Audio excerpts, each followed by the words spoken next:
অন্তত অন্য জেলায় যাই হোক, আমার এই জেলা জাহান্নামে যাবে আর আমি সারা দেশে আমি ঘর ছেয়ে বেড়াই আর আমার ঘরের খড় নেই। না, এটা করা যাবে না। আমি আহ্বান জানাচ্ছি আপনাদের বিবেককে কাজে লাগাবেন। জালেমদের পক্ষে আমরা কোনোদিন ছিলাম না, ইনশাল্লাহ সামনে কিয়ামত পর্যন্ত এই বাংলাদেশে জালেমদের পক্ষে আমরা থাকবো না ইনশাল্লাহ। কোরআনে কারিমের অনুষ্ঠানে যেহেতু এসেছি, কোরআন কিভাবে মানুষের কাছে উপস্থাপন করা লাগে এ ধরন আল্লাহ শিখিয়েছেন কোরআনে। ওইভাবে বলবো নাকি মন মতো বলবো? কোরআনে কারিম কিভাবে আপনি মানুষের সামনে উপস্থাপন করবেন, বর্ণনা দেবেন, ১৫০০ বছর আগে আল্লাহ পাক ওটা আমাদেরকে শিখিয়েছেন। কিতাবুন উনজিলা ইলাইকা ফালা ইয়াকুম ফি সাদরিকা হারাজুম মিনহু লিতুনযিরা বিহি ওয়া যিকরা লিল মুমিনিন। বলেন আল্লাহু আকবার। সূরা আরাফ ৮ নম্বর পারা ১০ নম্বর পৃষ্ঠার ১ম নম্বর লাইনের ২ নম্বর আয়াত। এটা তাফসীরে ফি জিলালিল কোরআনে ব্যাখ্যা আছে, সাইয়্যিদ কুতুব লিখেছেন। আল্লাহ পাক বলেন, নবী এই যে একখানা কিতাব এটা আপনাকে আমি দিলাম, এটা যখন মানুষের সামনে আপনি বর্ণনা দেবেন, ব্যাখ্যা করবেন, তাফসীর করে শোনাবেন, ২টা বিষয় খেয়াল করবেন। হারাজুম মিনহু লিতুনযিরা বিহি লিসাদরিকা, আপনার মনের ভেতরে যেন কোনো সন্দেহ, সংশয়, দ্বিধা, দ্বন্দ্ব, ভয়, ভীতি এগুলো আপনার মনে যেন না ধরে। ওয়া যিকরা লিল মুমিনিন, কোরআন এই দেশে এই পৃথিবীতে মুমিনদের জন্য উপদেশ। এর ভেতরে হারাজন শব্দের ব্যাখ্যাটা ইম্পর্টেন্ট। এদিকে তাক। হারাজনের ব্যাখ্যায় আমি ২টা অর্থ পেয়েছি। হে নবী, আপনি যখন কোরআনের কথা বলতে যাবেন, অনেক মানুষ আছে না বোঝার কারণে আপনার উপরে মন খারাপ করতে পারে। এরকম মানুষ নেই দেশে? কথা বুঝতেছেন?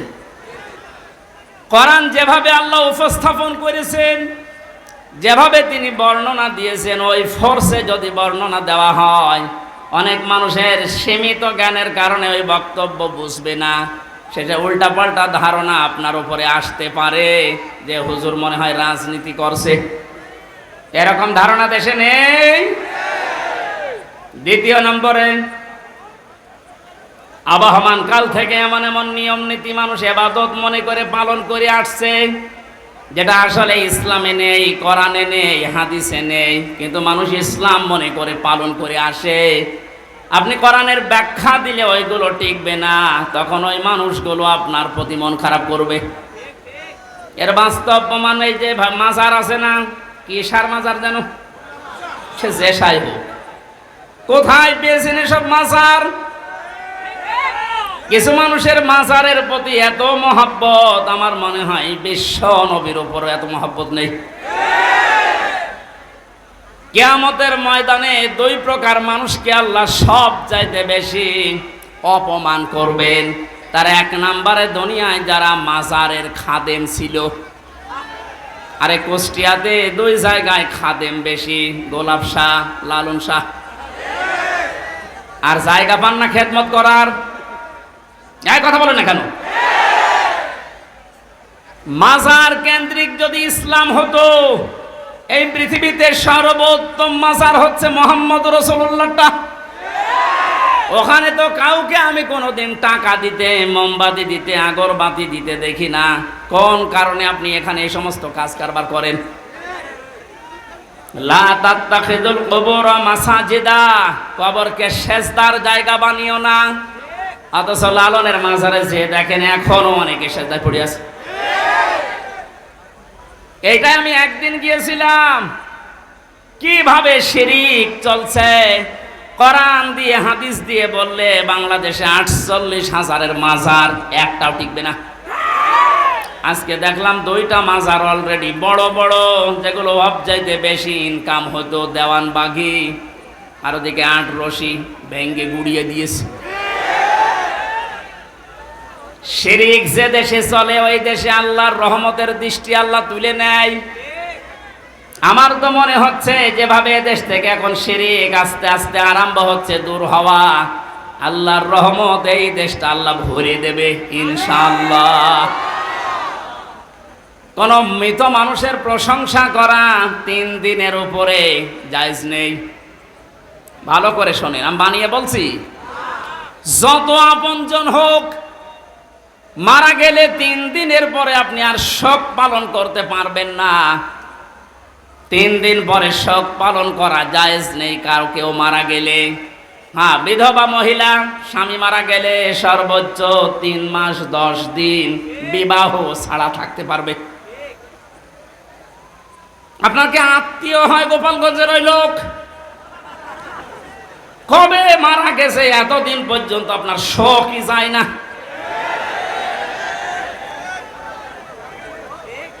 আপনাকে রাগ হয়ে গেল? তাহলে হাদিস কেটে বাদ দিয়ে দিন। আমি তো গোপন করলে আমার সমস্যা হবে, কিয়ামতে আমার জহব্বা কেটে দেবে। কথা বলুন। আমি আপনাকে বাঁচাতে চাচ্ছি, যেহেতু ইবাদত 1 দিন 2 দিন 5 দিন না। ওয়া'বুদ রাব্বাকা হাত্তা ইয়াতিয়াকাল ইয়াকিন। সূরা হিজরের 99 নম্বর আয়াত 14 নম্বর পারার 6 নম্বর পৃষ্ঠা 5 নম্বর লাইনে আছে। আল্লাহ বলেন ইবাদত করবা 2 দিন 5 দিন না, যতদিন মরণ না আসে ততদিন। এটা যদি একটা ইবাদতের কথা বলছি। শোক পালন করা জায়েজ নেই 3 দিনের উপরে। এটা নেই ইমাম হোসাইন মারা যাওয়ার পরে আজও যারা শোক পালন ছাড়েন না, আপনি ইসলামে নেই। এটা একটা বেদাত। এক কথা বলেন না কেন? আপনার মহাব্বত ইমাম হোসাইনের প্রতি এত বেশি যে হাই হোসেন করে পিঠের চামড়া তুলে ফেলছেন। তো ওনার তো আর একটা ভাই ছিল হাসান, উনি মারা গেছে বিষ খেয়ে। একটু বিষ খান তো দেখি। পুরাটা বাটপারি এটা। ইমাম হোসাইনকে নিয়ে যদি এই মানুষগুলো আবেগ দেখি এরা বাটপারের পর্যায়ে পড়ে, পৃথিবীতে ইমাম হোসাইনের পর আর কে এত দামি থাকতে পারে যে তার জন্য আপনাকে বছরে বছরে মাসে মাসে দিনে দিনে শোক পালন করা লাগবে? এটা ইসলাম না। ইসলামের ভেতরে নতুন করে আপনি এটা সংযোজন করেছেন, আপনি বেদাত পন্থী। নবীজি জানিয়েছেন কেউ যদি বেদাত আরম্ভ করে, ইবাদত না অথচ ইবাদত মনে করে পালন করতে বলে, ওই লোকটাকে সালাম দেওয়া পর্যন্ত জায়েজ নেই। কত বড় কঠিন কথা দেখেছেন। যারা বেদাত আবিষ্কার করে তাদের সালাম দেওয়া জায়েজ নেই। অথচ এমন হাদিস আমি কোনোদিন পড়িনি, পাইনি যে নামাজ পড়ে না তারে সালাম দেওয়া যাবে না। পেয়েছেন? কেউ পেয়েছেন? নেই। রোজা রাখে না তারে সালাম দেওয়া যাবে না, আমি পাইনি। কিন্তু ইসলামের ভেতরে নতুন করে কিছু ঢুকিয়ে কেউ যদি ওইটা ইসলাম মনে করে পালন করে তারে সালাম দেওয়া জায়েজ নেই। আর এগুলো সব বেশি হয় এই 48,000 দরবারে। এই জন্যে শিরিক যখন এই দেশ থেকে বিদায় নিচ্ছে, আল্লাহ রাব্বুল আলামিনের রহমত এই দেশে বৃষ্টির মতো নাজিল হবে ইনশাআল্লাহ। তাই বলে আবার বৃষ্টি শুরু হয়ে গেল না?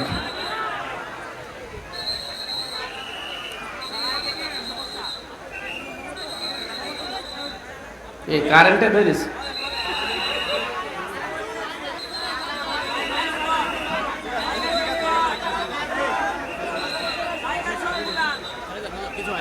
এই সমস্যাটা বলবেন তো?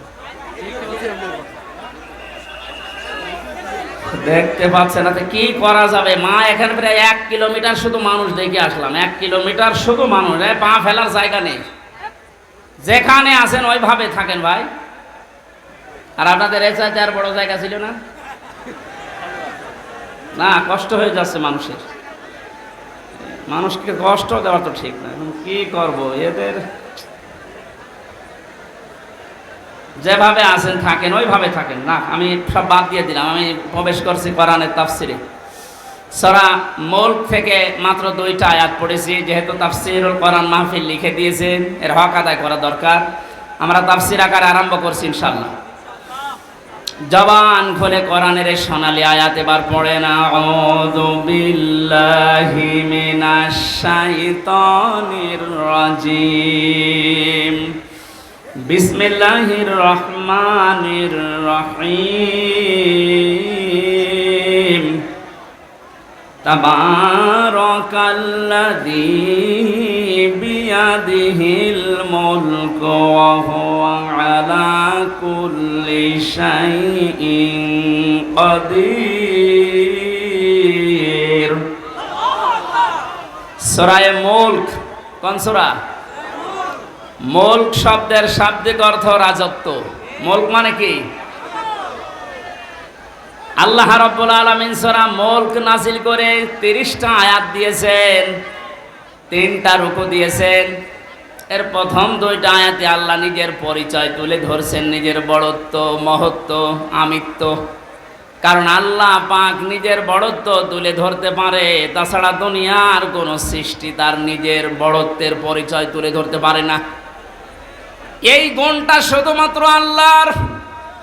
কারণ অহংকার করা, বড়ত্ব করা এটা আল্লাহর চাদর, ইজার। কেউ যদি অহংকার করে, বড়ত্ব দেখায়, সে যেন আল্লাহর চাদর নিয়ে টানাটানি করে। হাদিসে কুদসি, পৃথিবীর কোন সৃষ্টি যদি আল্লাহর চাদর নিয়ে টান দেয়, আল্লাহ তাকে জমিনে আছাড় দিয়ে অপমান করে। এর বাস্তব প্রমাণ এই 5 তারিখের আগে জালেমরা। ধরাকে সারা জ্ঞান করে এমন কোনো বিষয় নেই, বিভাগ নেই যেখানে ওরা অহংকার আর তাকাব্বরি, বড়ত্ব দেখায়নি। আল্লাহ পাক ধরেছেন এমন কায়দায়, ওয়ালাহুম আযাবুম মুহিন। আল্লাহ বলেন জালেমদেরকে যখন আমি ধরি, এই মানুষগুলোকে অপমানজনক শাস্তির একেবারে নিম্নে পৌঁছিয়ে দেই। কত বড় অপমান আল্লাহ করেছে এই কালামানিককে। ওর বিসি পর্যন্ত উড়ে গেছে, আর কি দেখাবে আল্লাহ? যেদিন ওর বিসি উড়ে যায় সেই দিন আমি শুকরিয়া আদায় করেছি, মাবুদ এই লোকটা বিচার ব্যবস্থায় থাকতে যত অবিচার করেছে, ও তো মানুষ ছিল না, একটা টাটকা জানোয়ার ছিল। ওর কারণে যত মানুষ বিনা কারণে দুনিয়া থেকে বিদায় নিয়েছে, মরণের আগে ওই রকম কঠিন শাস্তি ওরে তুমি দিও। একটা দিন যাচ্ছে ওর শাস্তির মাত্রা বাড়ছে। এখন হাসপাতালের বেডে দেখেন পড়ে আছে। বেশি যেহেতু নেই, বাকি জিনিসগুলোর অবস্থাও মনে হয় নড়বড়ে। কথা বলে না কেন? জালেমদেরকে আল্লাহ এভাবে ধরে, মরতে দেরি হবে জালেমদের। কোরআনে কারীম জানাচ্ছে, লাহুম মিন জাহান্নামা মিহাদু ওয়া মিন ফাওকিহিম গাওয়াশ ওয়া কাযালিকা নাজিজিজ জালিমিন। সূরা আরাফের 41 নম্বর আয়াত। আল্লাহ পাক বলেন এই মানুষগুলোকে, হে নবী আপনি যখনই কবরে রাখবেন এই জালেমদের, ওদের কবরের উপরে আমি আল্লাহ জাহান্নামের আগুনের পোশাক দিয়ে দেব, বিছানাটাও হয়ে যাবে জাহান্নামের আগুনের। কারণ এইভাবে করে আমি জালেমদেরকে একটার পরে একটা শাস্তি দিতে থাকি। এই জন্যে আল্লাহর যে বিষয়টা সাজে, বড়ত্ব করা, অহংকার করা, এটা যেন কিয়ামতের আগে কেউ করবেন না। তাহলে আছাড় দেবে কে? আরো জোরে বলেন কে? আল্লাহ আছাড় দিতে পারে না? পারে না? বলেন।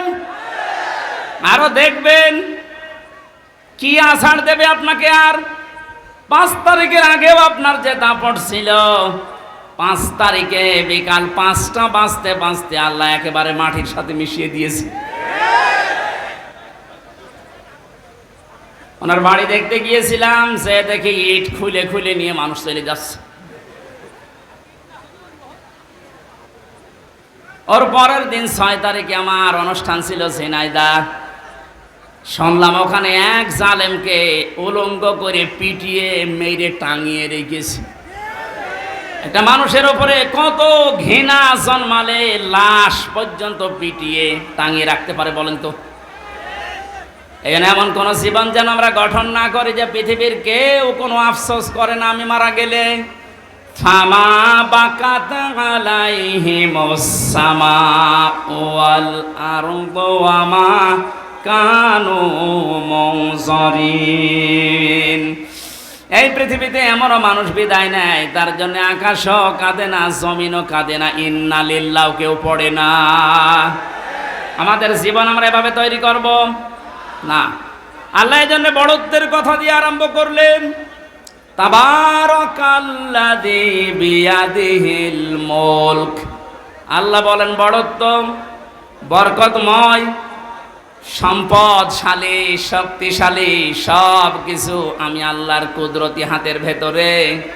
ওয়া আলা কুল্লি শাইইন কাদির, সব কিছুর উপরে একচ্ছত্র ক্ষমতা আমি আল্লাহর, আর কারণে এ বিশ্বাসটা যার ভেতরে যত বেশি জন্ম নেবে সে তত বেশি বিনয়ী হবে।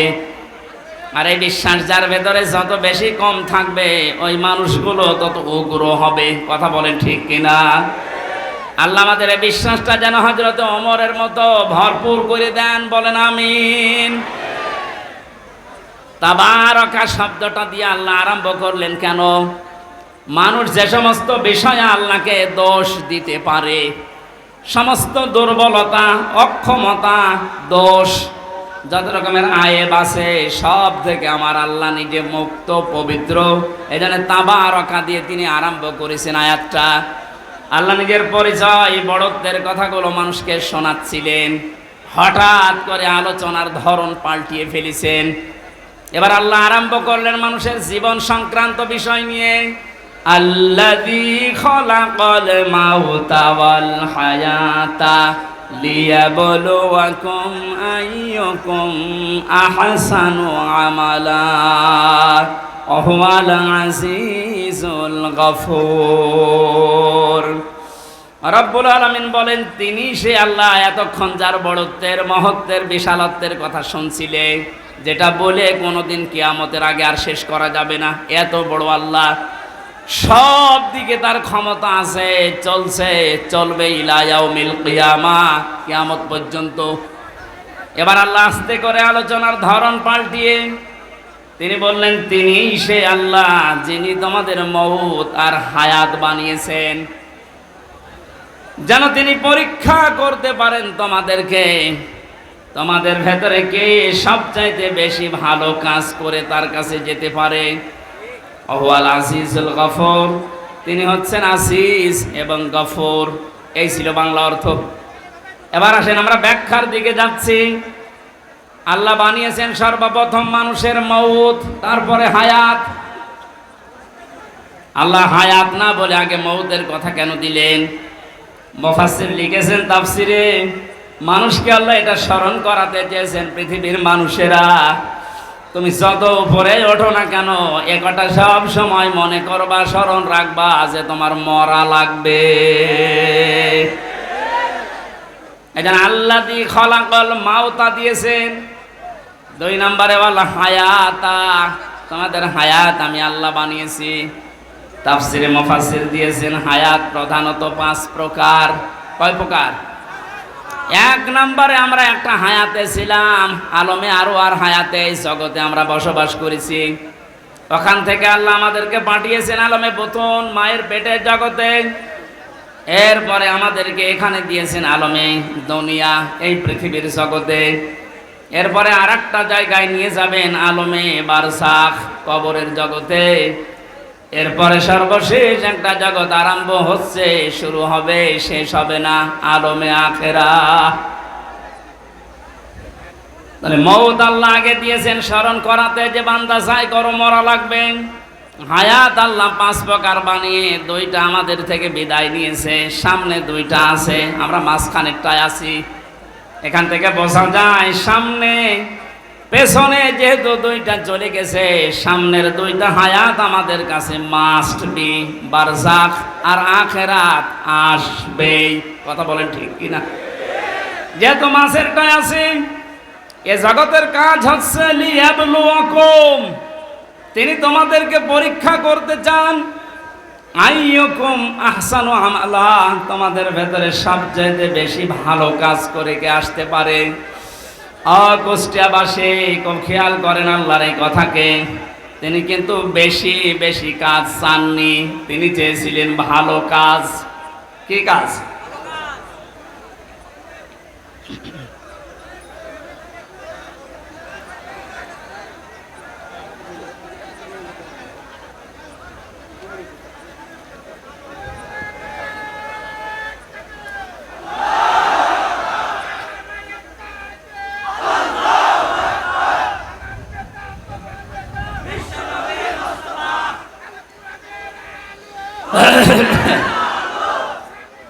আলহামদুলিল্লাহ ভাই,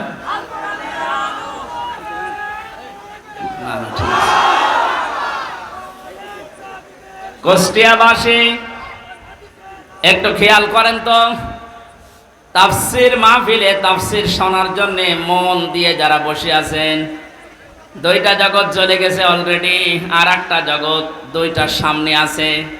মাঝখানেরটায় আল্লাহ যেটা দিলেন আহসানু আমালা, আল্লাহ বেশি কাজ চান না, তাহলে আকসারু আমালা দিতেন। আল্লাহ দিয়েছেন আহসানু ইসমে তাফসির, আমি সবচেয়ে ভালো কাজটা চাই, বেশি কাজ চাই না। বাস্তবে আয়াতের পুরা উল্টা। এই 15.5 বছরে আপনি দেখেছেন বহু কাজের হাতে দিয়েছে, কিন্তু কোন কাজগুলো ভালো হয়নি।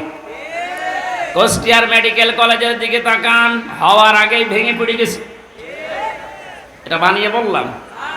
আমি জেলখানায় থাকতে যুগান্তর পত্রিকায় যেই দিন দেখেছি যে বানানোর আগে, উদ্বোধনের আগে পড়ে ভেঙে গেছে। আপনার অত বড় কাজের আঞ্জাম দেওয়া কি দরকার? কাজটা ভালো করে করেন। আল্লাহ বেশি কাজ চান না, আল্লাহ কি চান?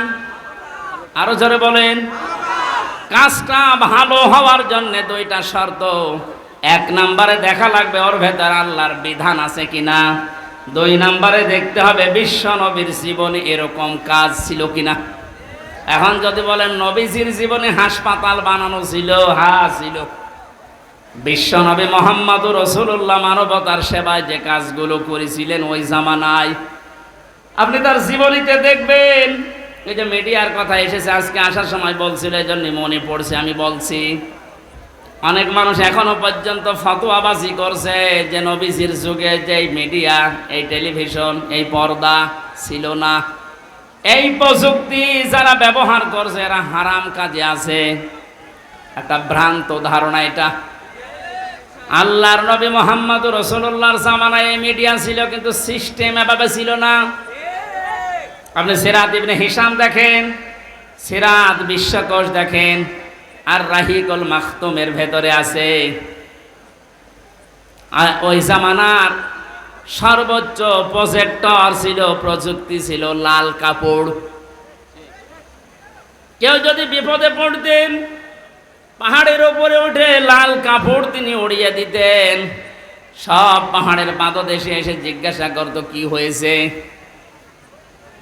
এই যে লাল কাপড় উড়িয়ে দেওয়া, এই প্রযুক্তি এটা কাফেরদের তৈরি করা, আবহমান কাল থেকে হয়ে আসছিল।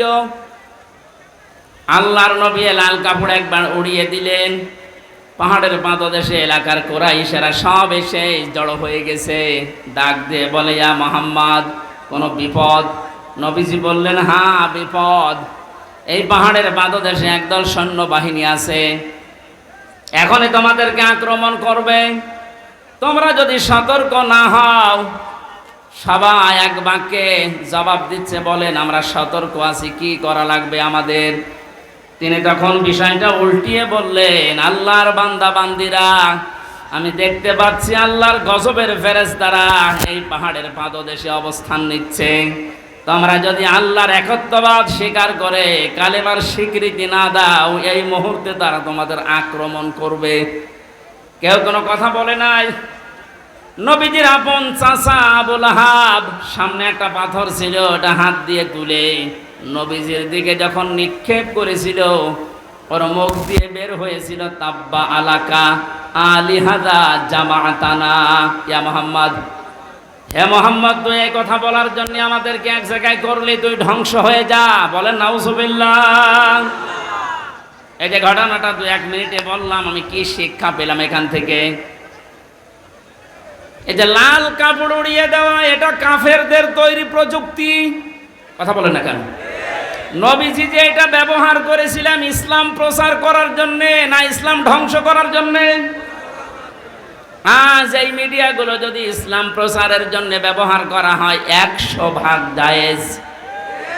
এটা যদি ইসলাম ধ্বংস করার জন্য ব্যবহার করা হয় এটা 100% হারাম। হ্যাঁ, এখানে একটা মাসলা আছে। পুরুষের জন্য যে সতরটা এতটুকু আপনার জন্য এই টেলিভিশনে হোক বাইরে হোক পর্দায় হোক জায়েজ আছে। ইমাম আবু হানিফা রহমতুল্লাহ আলাইহির মত অনুযায়ী একটা পুরুষের মুখমণ্ডল, হাতের কবজি, পায়ের পাতা এতটুকু বাদ দিয়ে পুরা শরীর যদি ঢাকা রাখে তাহলে একটা মহিলার সামনে আসলে আপনার গোনা নেই। আমি আবার বলছি মাসলাটা, একটা মেয়ে লোক যদি নিজের মুখমণ্ডল, হাতের কবজি, পায়ের পাতা খোলা রেখে চলাফেরা করে, দেখাশোনা করে, জায়েজ আছে, এর দিকে তাকানো জায়েজ আছে। কিন্তু এ যদি খাস পর্দা করতে চায়, হাত মোজা পা মোজা দিয়ে মুখ ঢেকে শুধু চোখ দুটো বের করে, এটা সর্বোত্তম। কিন্তু বাস্তবতায় যদিও কর্মজীবনে সে বাইরে যেতে চায়, হাতের কবজি, মুখমণ্ডল, পায়ের পাতা খোলা রেখে ও কাজ কারবার করতে পারবে। এটা যদি আপনি সামনে দেখুন যেমন জায়েজ আছে, এ পর্দায় দেখলেও সেরকম জায়েজ আছে। এবার আসেন পুরুষেরটা। আল্লাহর নবী জানিয়েছেন একটা পুরুষের সতর হচ্ছে মা নাভি থেকে শুরু করে হাঁটু পর্যন্ত। এটা যদি ঢাকা রাখে, বাকি শরীরে কাপড় চোপড় নেই, তার দিকে তাকানো জায়েজ আছে না নেই? 100% জায়েজ আছে, কারণ সতর ঢাকা আছে। আমরা যেটা নিয়ে এসেছিলাম এই যে আহসানু আমালা, এই শব্দটার ব্যাখ্যা করতে গিয়ে আমি পেয়েছি আল্লাহ যেহেতু বেশি বেশি কাজ চাননি কোরআনে, ভালো কাজ চেয়েছেন। এখান থেকে একটা মাসলা আমি বের করেছি। পৃথিবীতে আমরা একটা বিষয় এখনো পর্যন্ত মনে হয় ক্লিয়ার না, মিজানের পাল্লা। শোনেননি নাম? মিজানের পাল্লা নাম শুনেছেন? এ জিনিস দিয়ে কি করে? আমল মাপে। কি মাপে?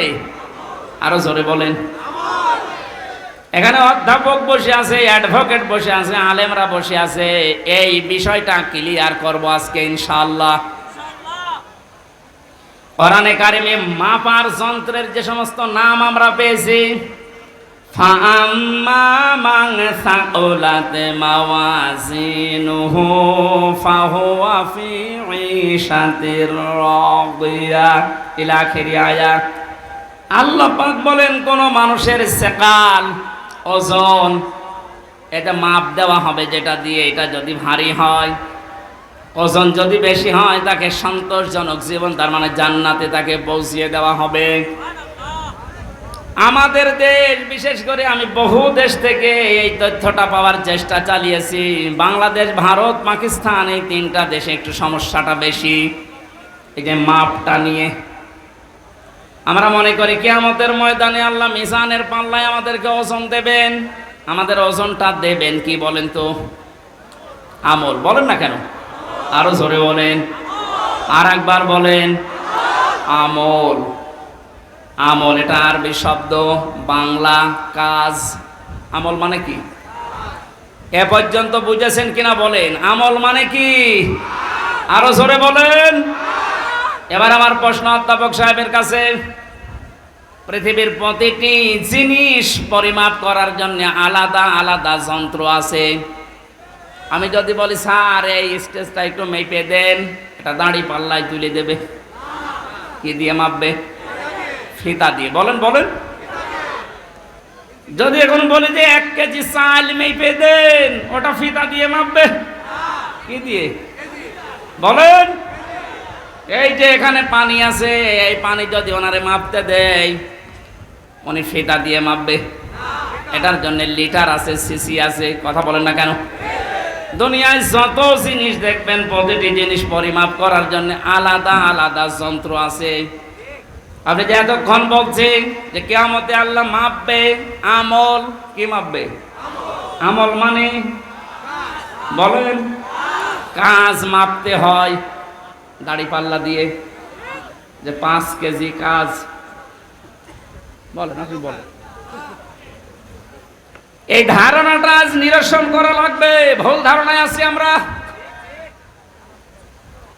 এটা যদি আমার মনে হয় ক্লিয়ার হয়, অনেক বিষয় আপনার সামনে আজ স্পষ্ট হবে যে না, এগুলো আসলে ভ্রান্ত ধারণায় ছিলাম।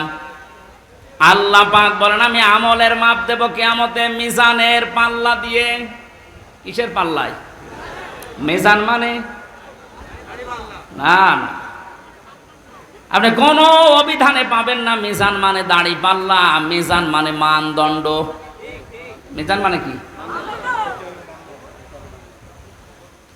আমাদের হাইকোর্টের সামনে দেখবেন একটা দাড়ি পাল্লা টাঙানো আছে, ওটার নাম কি? ওটা সরকার টাঙিয়ে রেখেছে দুই দিকে সমান সমান, নাকি একদিকে একটু ঝুলিয়ে আছে? দুই দিকে সমান কেন? সরকার দেশের জনগণকে বোঝাতে চায় এদেশের ইউনিয়ন থেকে শুরু করে জজ কোর্ট, হাইকোর্ট পর্যন্ত যদি কোনো বিচার না পাও, এ সুপ্রিম কোর্টে আসলে ন্যায় বিচার পাবা। এটা ন্যায় বিচারের প্রতীক। দাড়ি পাল্লা কিসের প্রতীক?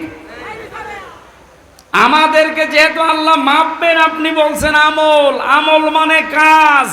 আর এখানে কোনো পাগলেও বিশ্বাস করবে না কাজ মানুষ দাড়ি পাল্লাই তুলে দেয় যে 8 কেজি কাজ। এ কথা বলে না কেন? কাজ মাপার জন্য আলাদা কোনো যন্ত্র আছে? কাজ মাপে মানুষ কি দিয়ে?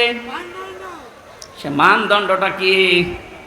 সিসি দিয়ে মাপে না, লিটার দিয়ে মাপে না, ফিতা দিয়ে মাপে না, গজ দিয়ে মাপে না, কেজি দিয়ে মাপে না। কাজ মাপতে হলে লাগে গুরুত্ব। কি লাগে? কাজ মাপতে হলে গুরুত্ব লাগে। এ কাজটা গুরুত্বপূর্ণ এবং গুরুত্বহীন। যতগুলো ইবাদত আল্লাহ দিয়েছেন, 550-র উপরে ইবাদত আমি পেয়েছি। প্রতিটি ইবাদতের ভেতরে কিছু গুরুত্বপূর্ণ জিনিস আছে, আর কিছু ইবাদতে গুরুত্বহীন জিনিস আছে। এই যে আজকের এই প্যান্ডেলটা, এটার গুরুত্বপূর্ণ বিষয় হচ্ছে খুঁটি আরে সামিয়ানা। কথা বলছেন এখন? এখানে গুরুত্বহীন অনেক জিনিস আছে। এই যে এইটা, এই টেবিল, এই লাইট, এই যে ফুল ফুল ঝুলছে, এই ক্যামেরা, এগুলো না হলে কেউ স্টেজ বলবে না, বলবে না? কিন্তু খুঁটি আর সামিয়ানা না থাকলে স্টেজ বলবে। তাহলে এখানে দুইটা গুরুত্বপূর্ণ জিনিস পেয়েছি, আর গুরুত্বহীন জিনিস আরো 7-8টা পেয়েছি। কথা বলেন ঠিক কিনা? আল্লাহ পাক কোরআনে কারিমে যেগুলো গুরুত্বপূর্ণ দিয়েছেন, ওগুলোর একটাও যদি আপনি না মানেন, বিশ্বাস না করেন, গুরুত্বহীন যত কাজ করেছেন ওগুলো যদি দুনিয়া ভর্তি করা হয়, দাড়ি পাল্লা, মানদণ্ড, গুরুত্ব যাই ওজন করেন, সব শূন্য, জিরো জিরো হবে। এবার উদাহরণ একটা একটা করে সেট করছি, দেখ মেলে কিনা। আমরা যারা নামাজ পড়ে আসলাম এশার, নামাজের ভেতরে বাইরে মিলে ফরজ ছিল কয়টা? আর জোরে 13টা ফরজের 12টা ফরজ অধ্যাপক শহীদুল ইসলাম আদায় করেছে, একটা আদায় করেনি। ওনার নামাজের সওয়াব হবে 12টা। কয়টা হবে? কিচ্ছু হবে। 13টা ফরজের যদি একটা বাদ দিয়েছে, উনি যদি বলেন না আমি তো 12টা আদায় করেছি, অন্তত 12টা সওয়াব দেন, হবে? কি হবে? জিরো, শূন্য, কিচ্ছু হবে না। এটা যেমন মেনে নিলেন যে হ্যাঁ এটা ঠিক আছে, আপনার বাস্তবতার সাথে কিন্তু এটা মিলছে না। না, আমি 12টা আদায় করলাম, একটা করি নাই, আমার 12টা সওয়াব দেন। আপনি এখানে জোর করতে পারবেন আল্লাহর সাথে? বলেন। কারণ গুরুত্বপূর্ণ জিনিস, এ খুঁটি না থাকলেও এটা স্টেজ না, এ সামিয়ানা না থাকলেও স্টেজ না। হ্যাঁ, ওয়াজিব আছে, যেটা যদি কেউ ভুল করে 1টা 2টা, তাহলে তারা জরিমানা দেওয়া লাগে, সসেজদা দেওয়া লাগে, এটা দিলে আবার পূর্ণ হয়ে যায়। কিন্তু যেটা খুঁটি আর সামিয়ানা, এটা যদি আপনার জীবনে না থাকে, কেউ এটাকে স্টেজ বলবে না। কিন্তু 4 কাপ না থাকলে স্টেজ বলবে না, এটা না থাকলে স্টেজ বলবে না। এই কথা বোঝেন? এখান থেকে আপনি মাপেন। জীবনে গুরুত্বপূর্ণ কাজ আল্লাহ এই কোরআনে দিয়েছেন 500। একটা নামাজ, একটা রোজা, একটা হজ, একটা যাকাত, এভাবে 500টা আপনি একটা একটা করে কোরআন থেকে বের করেন, এর ভেতরে দেখবেন একটা আছে এই পৃথিবীতে আল্লাহর দিন কায়েম করা লাগবে। নামাজ পড়া যদি আপনার কাছে রাজনীতি মনে না হয়, রোজা রাখা যদি রাজনীতি মনে না হয়, দিন কায়েমের কথা যারা বলে এটা রাজনীতি যদি মনে হয়, আপনার একটা খুঁটি বাদ চলে গেছে। যান আপনি এবার মাপ দেন তো দেখি আপনি কয়টা সাপ পান। আপনি আমল মাপতে এসেছেন, ও মনে করে মিজানের পাল্লা মানে দাড়ি পাল্লা, এদিকে 10 কেজি ছাওয়াব তুলে দেব, এদিকে 8 কেজি গোনা তুলে দেব, মাঝখান থেকে 2 কেজি বেশি। এক লোক আর শুনেছিল যে কোরবানির পশমে পশমে ছাওয়াব হয়, ওর সমর্থ ছিল না, গরু চুরি করে এনে কোরবানি দেবে। ইমাম সাহেব তাহাজ্জুদের নামাজ পড়তে উঠে দেখছে গরু নিয়ে যাচ্ছে, এই কোথায় পেলি? ও চুরি করে নিয়ে যাচ্ছে। কি হবে? কোরবানি দেব। কোরবানি দেবে তাও চুরি করে। বেশি চিল্লাবেন না, আপনার ফতোয়ায় আমি পালন করছি। গত সময় আপনি বললেন যে কোরবানি দিলে এরকম এরকম সওয়াব হয়, প্রতি পশমে পশমে নাকি। আমার তো উপায় নেই, সামর্থ্য নেই, করব কি? সওয়াব থেকে বঞ্চিত হতে পারবো না, চুরি করে নিয়ে আসলাম গরু। কালকে সকালে কোরবানি জবাই করব। চুরি করলে গোনা হয় আমিও জানি, এই যে কোরবানি দেব সওয়াব হবে, পশমে পশমে কি হবে? সওয়াব আর গোনা যদি কাটাকাটি হয়ে যায়, মাঝখানে গোশত খাবো পাও। বাংলাদেশে অনেক মানুষের চিন্তা চেতনা এখন এইরকম। 500টা ফরজ বিধান আমল, এর 499টা করে, আর একটা কথা শুনলে তখন জঙ্গি, জিহাদ, রাজাকার উল্টাপাল্টা নাম দেয়। উনি যদি 12টা ফরজ আদায় করে একটা আদায় না করে সওয়াব না হয়, জিরো হয়, শূন্য হয়, আপনার জীবনের আমল আল্লাহ যেদিন মাপ দেবে, গুরুত্বের ভিত্তিতে গুরুত্বপূর্ণ কাজ করেননি, গুরুত্বহীন কাজ করে ভরে রেখেছেন, আপনিও জিরো হবেন, শূন্য হবেন। আল্লাহ ভালো কাজ দেখতে চেয়েছেন, আর ভালো কাজ এই 500-র উপরে দুনিয়ায় আর নেই। এখন যদি 500 আয়াতের ব্যাখ্যা ভালো কাজগুলো একটা একটা করে করা হয়, আমি যতগুলো ভালো কাজ দুনিয়ায় কোরআন থেকে বের করতে পেরেছি, একটা বই আছে, আমি জেলখানার ভেতরে, এডিএম আজহারুল ইসলাম সাহেব আমাকে পাঠিয়েছিল যে হামজা এটা পড়ো, খুব গুরুত্বপূর্ণ তথ্য এর ভেতরে আছে। সৌদি আরবের লেখক একজন, প্রোডাক্টিভ মুসলিম। এ বইটার ভেতরে ইংরেজিতে করা, আরবিতে করা ভার্সন দেওয়া আছে। পড়াটা পড়ে 3 বছরের ভেতরে 7-8 বার আমি শেষ করেছি। এখান থেকে যে তথ্যগুলো পেয়েছি তার অন্যতম এইটা, কোনো মানুষ যদি ভালো কাজ করতে চায়, কোরআনের উপরে দুনিয়ায় কোনো ভালো কাজ, আরো জোরে বলেন, আমানা আমিলা বিহি উজিরা, যারা কোরআন দিয়ে কাজ করবে এদের কাজের পুরস্কার আল্লাহ নিজে দেবেন। জোরে বলেন আল্লাহু আকবার। তাহলে নামাজ যেমন কোরআনে আছে, রোজা আছে, হজ আছে, যাকাত আছে, এই কোরআনে কারিমে আল্লাহর দিন কায়েমের কথাও আছে। এ কাজ যদি কেউ দুনিয়ার কাজ মনে করে ছেড়ে দেয়, আল্লাহ আহসান আমালার ব্যাখ্যায় আব্দুল্লাহ ইবনে মাসউদ, আব্দুল্লাহ ইবনে আব্বাস, রাইসুল মুফাসসিরিন বলা হয় যাদেরকে, এই মানুষগুলো ব্যাখ্যায় লিখেছেন, আমরা যেমন বুঝেছি ভালো কাজ, আমাদের চাইতে কোরআনে কারিম থেকে ভালো কাজ বেশি বুঝেছিল সাহাবীরা। কথা বলেন না কেন? হযরতে মুআজ মুআব্বিজের দিকে তাকিয়েছেন, মাত্র 11 বছর 13 বছর, তারা কিন্তু আহসানু আমালা বুঝেছিল যে ভালো কাজ কোনটা। আমরা মনে করি ভালো কাজ মানে জিকির করা, ভালো কাজ মানে দরবারে যাওয়া, ভালো কাজ মানে জুব্বা গায়ে দেওয়া, পাগড়ি মাথায় দেওয়া, দস্তরখানা বিছিয়ে খাবার খাওয়া, হ্যাঁ ভালো কাজ। কিন্তু সব চাইতে ভালো কাজ আল্লাহর কাছে কোনটা, এটা আমাদের চাইতে ভালো বুঝেছিল সাহাবীরা। এই বলেন না কেন? বলেন, আর একবার বলেন। তাকান তাদের দিকে, কি বুঝেছিল তারা? এতটুকু বয়সে আল্লাহর দিন কায়েমের জন্য নিজের হাঁটুর উপরে, পায়ের গোড়মোড়ের উপরে ভর করে উষা হয়েছে, যেন আমি জিহাদের ময়দান থেকে বাদ না পড়ি। তা আল্লাহর দিন কায়েমের জন্য এত চেষ্টা চালিয়েছে যে এইটাই ভালো কাজ। আর আমরা এখান থেকে যত পিছোতে পারি, ফাঁকি দিতে পারি, তত নিজেকে ধন্য মনে করছি। আহুয়াল আজিজুল গফুর, আল্লাহ বলেন এই কাজ করলে দুইটা নাম আমি ব্যবহার করলাম। তাহলে আমার আলোচনার বিষয় হচ্ছে পৃথিবীর যত ভালো কাজ আছে সব চাইতে আল্লাহর নিকটে ভালো কাজ হচ্ছে আল্লাহর জমিনে আল্লাহর এই বিধান পালন করা। কথা বলেন না কেন? এটা যতদিন পর্যন্ত রাষ্ট্রীয়ভাবে কায়েম করতে না পারবেন, ইচ্ছা করলেও আপনি ভালো কাজ করতে পারবেন না।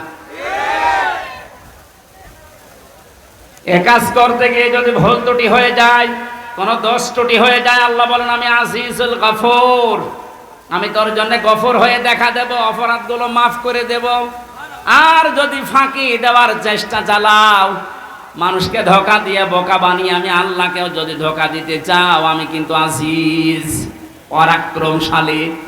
আমি ধরি না এমনিতেই, কিন্তু যদি ধরি ওরে আর ছাড়ি না। ভালো কাজ বলতে আল্লাহ যেটা বুঝিয়েছেন, রাসূল যেটা বুঝেছেন, সাহাবীরা যেটা পালন করেছেন, আমাকে সহ প্রত্যেককে আল্লাহ এই ভালো কাজে আঞ্জাম দেওয়ার তৌফিক দিন। বলেন আমিন। এখানে আসার পরে কয়েকটা মাসলা আমাকে জিজ্ঞাসা করেছে, হুজুর মসজিদের টাকা মেরে খাওয়া কি? এটা আবার ফতোয়া দেওয়া লাগবে? 2 নম্বর এলাকায় শুনলাম 30 বছরের আগে ছেলেদেরকে পিতারা বিয়ে দিতে চান না। 30 বছরের আগে যদি ও কোনো গুনার কাজে জড়িয়ে পড়ে, ও জেনা করলে, ব্যভিচার করলে, ওটা শুধু একা পাবে না, ফিলাক্সিলট হয়ে বাবা মায়ের আমল নামায় আসবে। এ মনে হয় ধরা খেয়ে গেছে। সম্মানিত ভাইরা, এটা করবেন না। রিস্কের দায়িত্ব আপনার হাতেও নেই, আপনার বোর হাতেও নেই। এ দায়িত্ব কার? আর ঘাড়ে সোয়াল তুলে দেন, দেখবেন রিস্কের ব্যবস্থা এমনি অটোমেটিক আল্লাহ করবে ইনশাআল্লাহ। এ ভরসা আল্লাহর উপরে আমাদের আছে না? এরকম গনার কাজে জড়াবেন না। বিয়েকে সহজ করে দেন, জেনাকে কঠিন করেন। এই কথা বলছেন না কেন? আল্লাহ আমাদেরকে, আমি প্রচন্ড গরমে ভেতরে ঘেমে শোধ চলছে, আমার গলাও ব্যথা করছে, আর ঘন্টা পার হয়ে গেছে, আমি আর কথা বলতে চাচ্ছি না। আগামীতে কোন জায়গায় আসলে একটু আগে তুলে দেবেন, আর শীতের সময় মাহফিল নেবেন, গরমের সময় আর নিয়েন না। আল্লাহুম্মা আমিন। লা ইলাহা ইল্লা আনতা সুবহানাকা ইন্নী কুনতু মিনাজ জালিমিন।